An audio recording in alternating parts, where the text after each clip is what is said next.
Olá, jovem jurista. Meu nome é Ronaldo Bastos e eu sou o criador do projeto Jovem Jurista.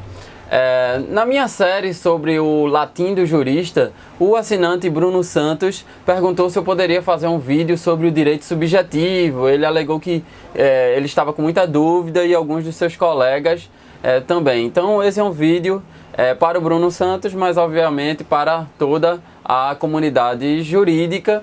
E claro, se você tiver uma dúvida, pode postar nos comentários que se eu souber e se eu tiver tempo, eu faço um vídeo com razoável rapidez. Bom, então hoje vamos falar de uma das principais dicotomias da teoria do direito, que é a dicotomia entre direito objetivo e direito subjetivo. Não sai daí!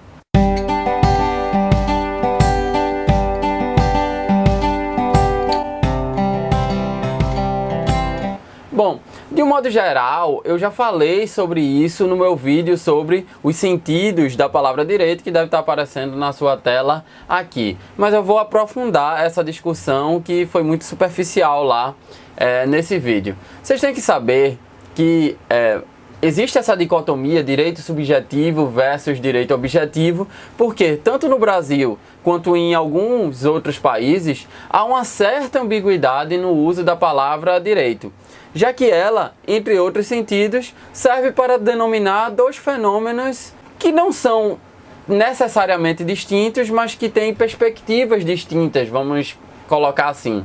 Então, na Alemanha, na França, na Espanha, na Itália e também no Brasil e na América Latina, há apenas uma única palavra para designar o termo direito. Então você vai ter Recht na Alemanha, Droit na França, Direito na Espanha, Diritto na Itália. E o direito objetivo é distinguido do direito subjetivo, é diferenciado do direito do subjetivo a partir de duas adjetivações. Então, existe a palavra direito. Se a gente quiser falar de direito objetivo, a gente fala direito objetivo, ou seja, acrescenta a palavra objetivo. Se a gente quiser falar do direito subjetivo, a gente acrescenta a palavra subjetiva, fica direito subjetivo. Eu falo isso porque nos países anglo-saxões, da tradição da common law, não existe essa problemática, porque eles têm duas palavras para designar esses dois fenômenos, direito objetivo e direito subjetivo. Nos Estados Unidos e na Inglaterra, quando você quer falar do direito objetivo, você usa a palavra law. Já quando você quer falar do direito subjetivo, você usa a palavra right. Então fica uma discussão muito mais clara nos países de língua inglesa. Bom, os romanos eles não diferenciavam direito objetivo e direito subjetivo. Segundo Tércio Sampaio Ferraz Júnior, essa distinção só começa na era medieval. Os medievais falavam de facultas agendi para o direito subjetivo e de norma agendi para o direito objetivo. E o que é sucintamente essa distinção? O que é um direito objetivo ou um direito, modernamente a gente fala direito em sentido objetivo e direito em sentido subjetivo. O que é esse direito em sentido objetivo?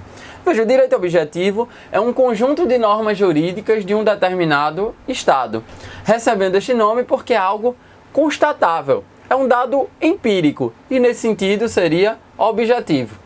Apesar das normas jurídicas serem uma realidade intelectiva, uma realidade do pensamento, elas são objetos que a gente pode identificar plenamente. Por exemplo, quando a gente fala aqui o que é uma pessoa, quando a gente pergunta no ordenamento jurídico brasileiro o que é uma pessoa, aí você vai me dizer, bom, uma pessoa é um sujeito que tem direitos e deveres na ordem civil. Ah, mas como é que você sabe que uma pessoa é isso? Porque o artigo 1º do Código Civil tem essa disposição.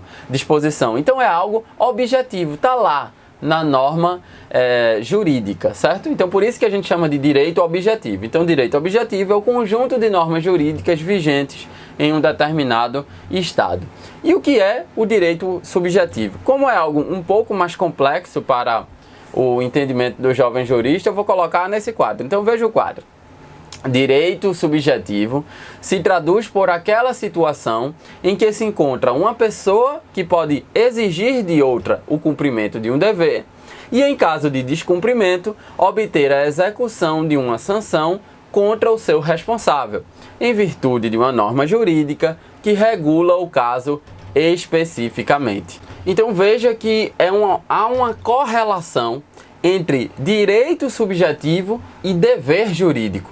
O direito subjetivo implica a noção de dever jurídico. Veja, enquanto a norma atribui a alguns um direito subjetivo, impõe a outras pessoas determinadas obrigações, de modo que a obrigação será também subjetivação do direito. Ou seja, aquela norma que estava posta no ordenamento e que era objetiva, se subjetivou a partir do momento em que tem uma pessoa interessada no seu cumprimento, uma pessoa que tem uma pretensão ao seu cumprimento.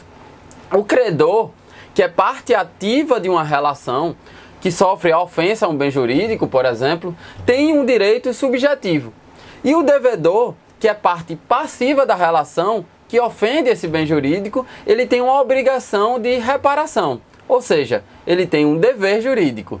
Existe uma pessoa que tem um crédito em relação à norma jurídica e existe uma pessoa que tem um débito em relação à norma jurídica, não em relação a questões financeiras. Existe uma pessoa que quer que a norma jurídica seja cumprida e existe uma pessoa que tem a obrigação de cumprir os ditames previstos nessa norma jurídica. Essa pessoa que quer que a norma seja cumprida, ela tem um direito subjetivo.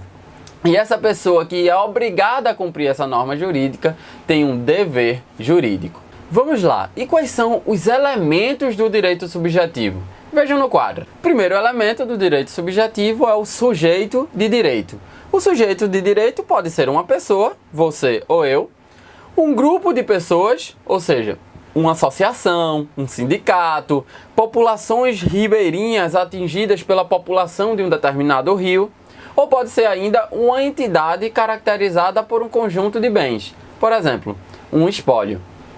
E qual é o conteúdo do direito? Esse é o segundo elemento do direito subjetivo, o conteúdo do direito. O conteúdo do direito é uma faculdade específica que alguém tem de constranger outro, que esse outro é o violador, a observar o que o ordenamento jurídico, ou seja, o direito objetivo, lhe impõe, gerando uma obrigação de fazer, isto é, uma ação, ou de não fazer, isto é, uma omissão, ou ainda de dar coisa, por exemplo, pagar, dar dinheiro. O terceiro elemento do direito subjetivo é o objeto do direito.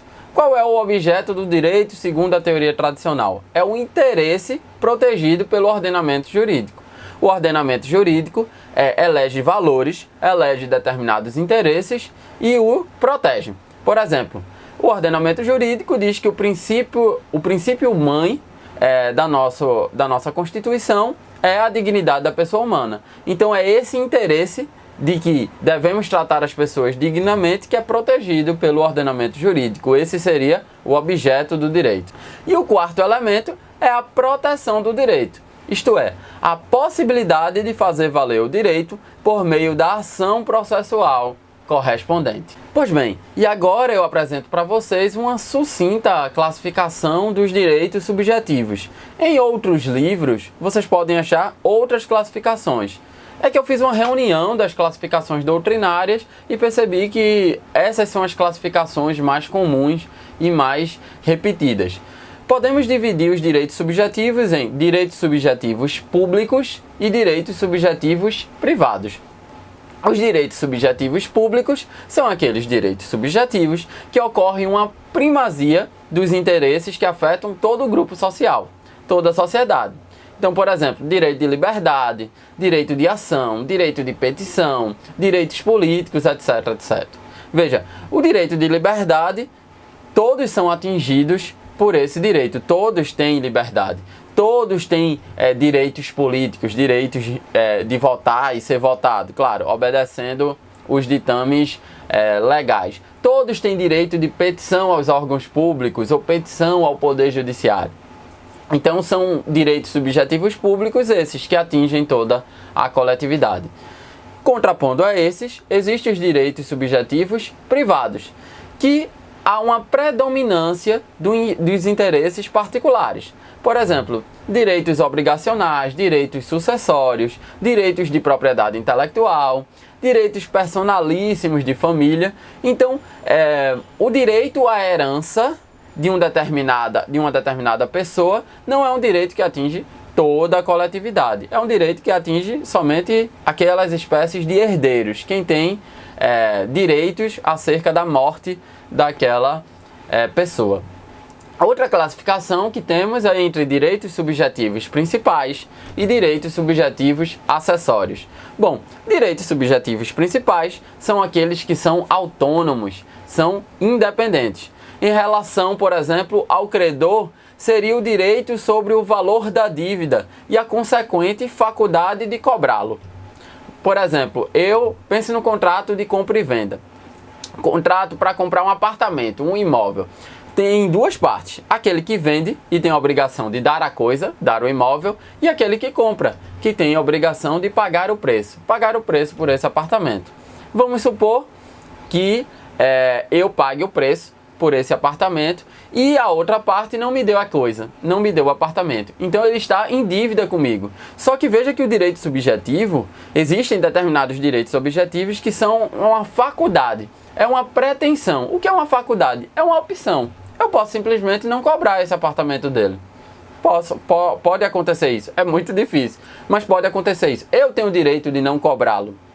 E a gente vai ver em outra classificação que isso acontece porque esse é um direito disponível, que eu posso dispor, que eu não sou obrigado a exercê-lo. Então, mas esses são os direitos principais, que são direitos autônomos, independentes.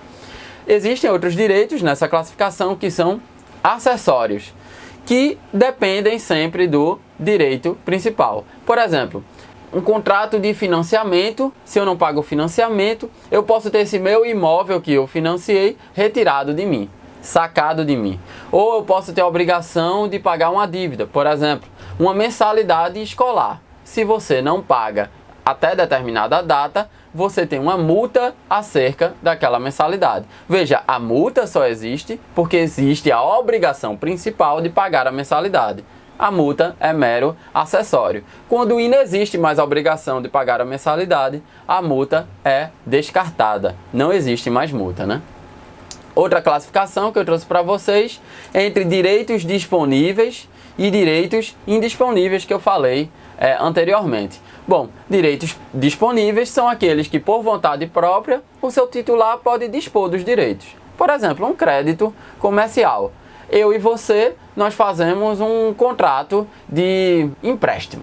Então, você me deve determinado dinheiro, eu digo que você tem que me pagar em determinada data, eu cobro juros de poupança, por exemplo. Se você não me paga, eu posso dispor desse direito, eu posso simplesmente não cobrar de você, porque é um crédito comercial e todo crédito comercial é, em regra, disponível. Agora, existem outros direitos subjetivos que são indisponíveis. O que são direitos subjetivos indisponíveis? São aqueles direitos que eu não posso dispor, eu não posso abdicar, eu não tenho uma faculdade de exercer ou não esses direitos, eu sou obrigado a exercê-lo. Por exemplo, crédito trabalhista.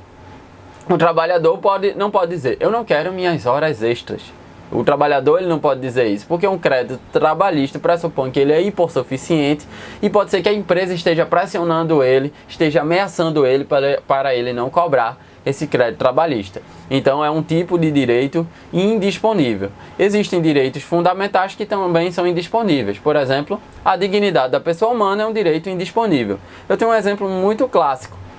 Eu não sei se vocês se lembram daquele programa No Limite que passava no Fantástico. Aquele programa ele sumiu do mapa porque existia uma prova que os candidatos eram obrigados a serem enterrados vivos. Então o Ministério Público Federal entrou com ação para suspender aquele programa, porque ser enterrado vivo era contra o princípio da dignidade da pessoa humana. E o princípio da dignidade da pessoa humana, como eu falei para vocês, é um princípio indisponível, é um direito indisponível. Não importa que as partes sejam maiores, sejam capazes e tiveram autonomia para assinar um contrato com a emissora de televisão.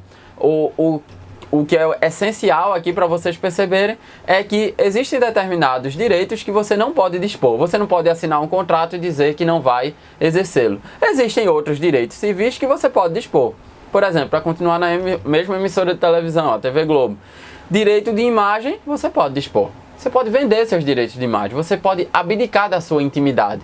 Se você vai participar do Big Brother Brasil, você abdica da sua imagem, você transfere o seu direito de imagem para a Rede Globo, a sua privacidade para aquela emissora. Então existem direitos subjetivos que são disponíveis e existem direitos subjetivos que não são disponíveis. Por fim, a última classificação que eu trago para vocês é entre direitos reais e direitos pessoais.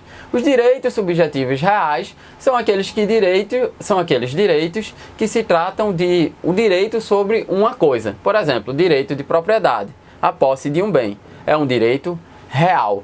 Por que direito real? Porque vem do latim res, e res quer dizer coisa. Por exemplo, quando a gente fala que vivemos numa república, na verdade, se a gente destrinchasse essa palavra, a gente vive numa res pública.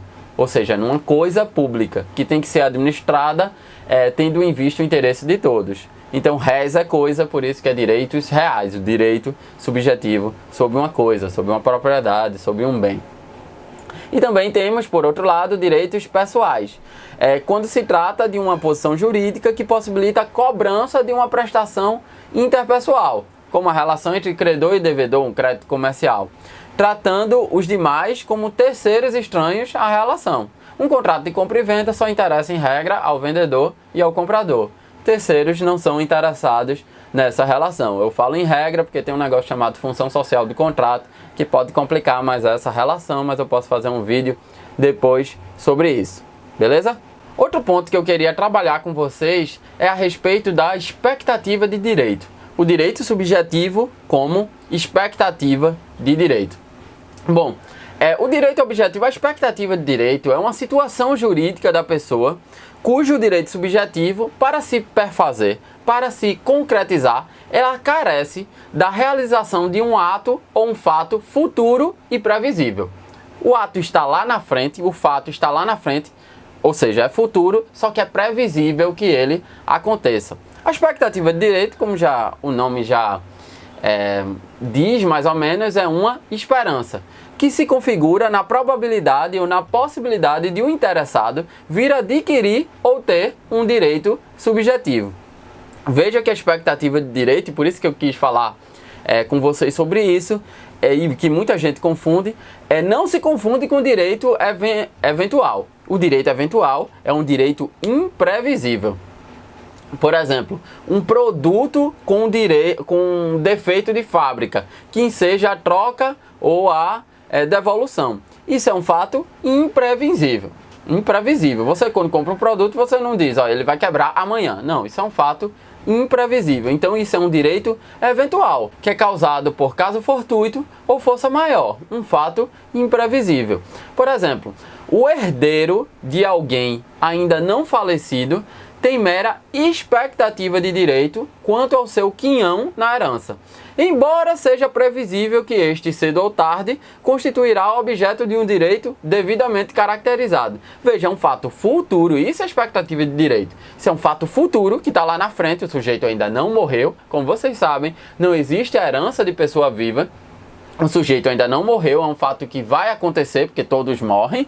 Então, e é um fato previsível, vai acontecer. Então, seu direito vai ser constituído se você é um herdeiro legítimo. Já o direito eventual independe de qualquer previsão. Como eu disse, é um fato imprevisível, originado por caso fortuito ou força maior. Diferentemente do direito subjetivo, o direito eventual é um fato incerto, é um fato imprevisível. Pense num direito de recompensa de coisa achada sem que anteriormente essa coisa esteja sujeita à recompensa. Vamos lá, você acha um relógio na rua ou um bem de grande valor para determinada pessoa. Havia uma recompensa para isso? Não. Mas quando você vai entregar essa coisa a essa pessoa lhe dá uma recompensa. Mas ela não tinha dito, vou dar uma recompensa para quem ache o meu relógio. Não. Você adquiriu um direito subjetivo fruto de um evento incerto, um evento imprevisível. Então veja que é diferente o direito eventual da expectativa de direito, e a expectativa de direito também é diferente do direito subjetivo. É um escalonamento. Direito eventual. Fato futuro imprevisível. É um fato futuro, só que é imprevisível. Você não tem condição de prever. E expectativa de direito. é um fato futuro que você tem condição de prever e você tem uma alta probabilidade de que você vai gozar esse direito. Direito subjetivo. Você pode gozar imediatamente. Você tem um direito, independentemente do que acontecer lá na frente, você tem um direito. Vamos fazer a distinção direito eventual para a expectativa de direito. Eu já mostrei para você. A expectativa de direito é um fato futuro e certo e provavelmente vai acontecer. O direito eventual é um fato futuro que é imprevisível. Agora, a diferença da expectativa de direito para o direito subjetivo é o seguinte: o direito subjetivo você tem a obrigação de gozar. A expectativa de direito, não. Pode ser, há uma alta probabilidade de você gozar esse direito, mas até então é apenas expectativa, é apenas uma esperança que pode não acontecer. É extremamente provável que aconteça, mas pode não acontecer. Por exemplo, a questão da nomeação em cargo público. Você faz um concurso e você passou nesse concurso. Esse concurso, ele abriu 20 vagas. Concurso público abriu 20 vagas. Se você passou, o STF já determinou que quem passa entre as vagas, tem direito subjetivo à nomeação. Ou seja, o órgão público tem que lhe chamar para ser servidor desse órgão. Se você passou além das vagas, você tem mera expectativa de direito. Como assim? Eu passei nesse concurso de 20 vagas, eu passei em 10º colocado. Se eu passei em 10º colocado, no período de validade desse concurso, o órgão público tem que me chamar. Agora, se eu passei em 35º, só tem 20 vagas, eu passei em 35. Então, eu tenho mera expectativa de direito. Isso quer dizer que eu não vou ser chamado? Não, porque o órgão público ele não precisa se limitar ao número de vagas. Ele pode chamar muito mais do que o número de vagas, mas eu não tenho direito subjetivo à nomeação. Eu não posso entrar com mandado de segurança forçando que o judiciário imponha que esse órgão público tem que me nomear. Não, eu tenho mera expectativa de direito. Pode ser provável que eu seja nomeado, mas não é algo certo. Então, direito eventual é algo futuro incerto. Expectativa de direito é algo futuro e provavelmente vai acontecer, e o direito subjetivo é algo que é certo. Você tem direito, você tem que gozar esse direito. Bom, o último ponto que eu quero abordar com vocês é sobre as teorias do direito subjetivo. Há uma grande discussão na teoria do direito se o direito subjetivo é algo que vem antes do direito objetivo ou é o direito objetivo que vem antes do direito subjetivo. Vale dizer, há uma discussão se a pretensão do exercício do direito, que normalmente a gente chama de direito subjetivo, vem antes da norma jurídica ou se é a norma jurídica que gera o direito subjetivo. Veja que o início das teorias lá para trás, elas afirmavam, elas sustentavam que o direito subjetivo viria antes do próprio direito objetivo. E hoje as teorias têm a tendência de dizer que o direito subjetivo só vem depois do direito objetivo, só surge em razão de uma norma jurídica. É que antigamente vivíamos mais um justnaturalismo e hoje vivemos mais um justpositivismo. O justnaturalismo, você sabe que existem várias correntes dentro do justnaturalismo e eu ainda vou fazer um vídeo sobre isso. Mas, de modo geral, ele diz que existem direitos que são inatos aos seres humanos, independentemente se eles são reconhecidos ou não por um ordenamento jurídico. Já o justpositivismo vai dizer que os direitos só são aqueles que o ordenamento jurídico reconhece. Então, uma primeira teoria que eu queria trabalhar com vocês é essa teoria justnaturalista, que diz que o ser humano tem certos direitos subjetivos pelo simples fato da humanidade, cabendo ao ordenamento jurídico apenas reconhecer esses direitos subjetivos. Nesse caso, existem determinados direitos naturais que independem da vontade dos homens. Por exemplo, o direito à vida. Segundo o justnaturalista, o direito à vida é inerente ao próprio fato da humanidade. Então, o ordenamento jurídico não poderia vir e retirar o direito à vida. Existe uma outra escola que veio após o justnaturalismo, chamada escola histórica, que foi criada por um jurista alemão chamado Savigny, que é uma escola ainda justnaturalista, e ela diz que o direito subjetivo também é anterior ao direito objetivo, sendo que esse direito objetivo ele é apresentado como uma ordem do Estado apenas para garantir a existência dos direitos naturais, ou seja, dos direitos subjetivos. Pense, por exemplo, na ideia, que era a ideia de Savigny, a ideia da propriedade privada. A propriedade privada é um direito natural. Então, o ordenamento jurídico só vem para criar mecanismos que garantam o exercício da propriedade privada, não podendo extinguir a propriedade privada como queria um sistema comunista, por exemplo. O Kelsen, que é um positivista, que é também um entusiasta da propriedade privada, mas é um positivista, ele critica a escola histórica e essa ideia da teoria da precedência dos direitos subjetivos. Ele diz que essa teoria da precedência tem fins políticos, pois o seu propósito é influenciar a própria formação do direito, dizendo que o direito objetivo só poderia legitimar aquela ideia de direito natural. E aquela ideia de direito natural, segundo Kelsen, é formada politicamente. Então, quando eu digo que eu tenho um direito natural à propriedade privada, tenho um direito natural à liberdade, etc., etc., eu estou advogando uma determinada doutrina política e você limita o ordenamento a legitimar essa doutrina política. Kelsen é contra isso, como a gente vai ver a partir da sua teoria monista. Uma outra teoria que surge após a escola histórica é a chamada teoria da vontade. A teoria da vontade vai dizer que o direito subjetivo decorre da vontade do ser humano, não da vontade do Estado, da vontade do ser humano. Esses direitos não existem porque o Estado concede esses direitos, mas este direito existe porque o Estado reconhece, a partir da vontade dos indivíduos, quais são os direitos subjetivos. A crítica que podemos fazer a essa escola da vontade, essas teorias da vontade, é que o direito não pode provir da vontade, porque ele existe mesmo que não haja vontade. Por exemplo, os suicidas têm direito à vida. Mesmo que os suicidas não queiram preservar a sua vida, eles têm direito à vida. Os recém-nascidos que não sabem nem o que querem, presumivelmente, de acordo com a medicina atual, os recém-nascidos que não sabem o que querem têm também direito à vida. Tem uma série de direitos que eles não têm nem vontade de preservar esses direitos. Então essa teoria foi muito criticada, até que Jhering, um jurista alemão, criou a chamada teoria dos interesses. Ele foi um dos criadores da teoria dos interesses. Para Jhering, o direito subjetivo é visto como um interesse juridicamente protegido pela ordem jurídica, ou seja, pelo direito subjetivo. É uma teoria da vontade mascarada, porque é uma teoria da vontade que a gente pode chamar de despsicologizada, sem o sujeito, né? Como se existem determinados interesses que nós lutemos independentemente da nossa vontade. É uma teoria mais abstrata. A teoria da vontade diz: eu manifesto interesse nessa coisa, então isso é meu direito subjetivo. A teoria do interesse vai dizer: existem determinadas situações em que determinadas pessoas têm interesses independentemente do caso concreto, independentemente dessa pessoa.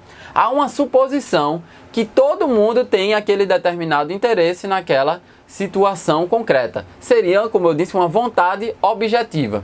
Exemplo: o herdeiro, ele tem interesse na herança que ele desconhece. Todo herdeiro teria interesse em uma herança que ele iria receber, mesmo que ele desconheça. Assim como o suicida teria interesse na vida que ele recusa. Existiram, claro, uma série de críticas a essa teoria dos interesses, que eu elenquei duas críticas aqui para vocês perceberem a evolução. Há interesses, segundo essas críticas, que não geram direitos, que são aqueles interesses manifestamente ilegítimos, ilegais. Por exemplo, o interesse dos traficantes de drogas de continuarem o exercício da traficância, o exercício do tráfico de drogas. Esses interesses são contra o ordenamento jurídico, então não poderiam ser protegidos. E o segundo, existem casos de direitos subjetivos que militam contra a vontade do próprio titular. O titular quer uma coisa e o interesse subjetivo e o direito subjetivo diz não. O direito subjetivo é contra a sua vontade. Pense no direito dos pais em relação aos filhos.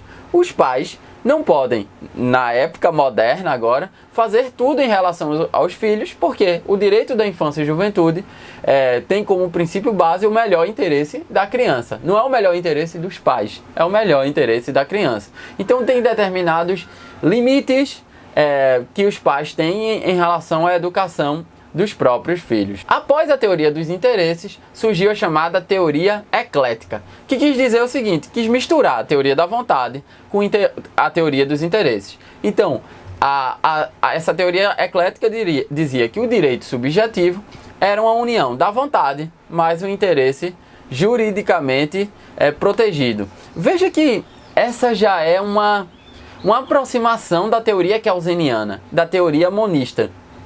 Porque o direito subjetivo, como sendo o interesse juridicamente protegido, já pressupõe algum tipo de subordinação. E o que é a teoria hoje? Existe uma norma jurídica que confere um direito subjetivo, ou seja, como se fosse um interesse juridicamente protegido. E eu tenho uma vontade de exercer ou não esse direito. Veja como já é parecida com a teoria kelseniana, que eu vou gravar um vídeo, esperem, vai ter uma super série de 9 vídeos sobre a teoria pura do direito, mas isso é mais pra frente. E chegamos na teoria pura do direito, nessa teoria monista, que é a última teoria que eu quero apresentar para vocês sobre o direito subjetivo. A teoria monista diz que o ser humano tem os direitos subjetivos unicamente que o ordenamento jurídico lhe confere. Não existe direitos subjetivos anteriores à norma jurídica, anteriores ao ordenamento jurídico. O direito subjetivo só vem depois do ordenamento jurídico.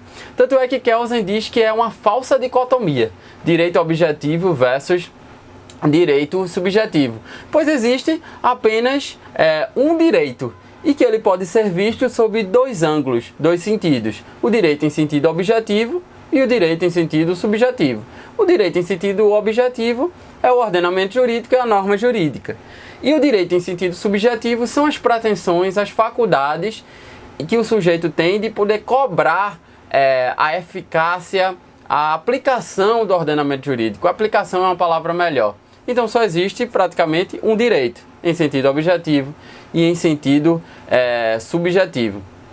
Kelsen vai dizer que, sem pressupor uma norma geral de conduta humana, não é possível fazer nenhuma afirmação sobre a existência ou não de direitos, pois só existe direitos a partir do direito objetivo. Uma questão jurídica tem que partir de uma regra jurídica, vai dizer Kelsen. Lembre que Kelsen é um dos principais autores da escola do positivismo jurídico e da escola do normativismo jurídico. Então, não existem direitos pensados, direitos subjetivos pensados idealmente. O direito não é uma questão de opinião para Kelsen. O direito é uma questão de constatação. Existe uma norma jurídica que regula esse direito, que institui esse direito, então você tem direito subjetivo à obediência dessa norma jurídica. Um dos efeitos da relação jurídica, vai dizer Kelsen, consiste na possibilidade da parte acionar o Poder Judiciário para que este aplique uma sanção ao descumpridor de uma norma. Nesse sentido, a norma é o direito da parte em viés subjetivo. Por isso é que Kelsen afirma que só há direito subjetivo se a situação fática estiver regulada pelo direito objetivo. E o direito subjetivo é apenas a subjetivação da norma.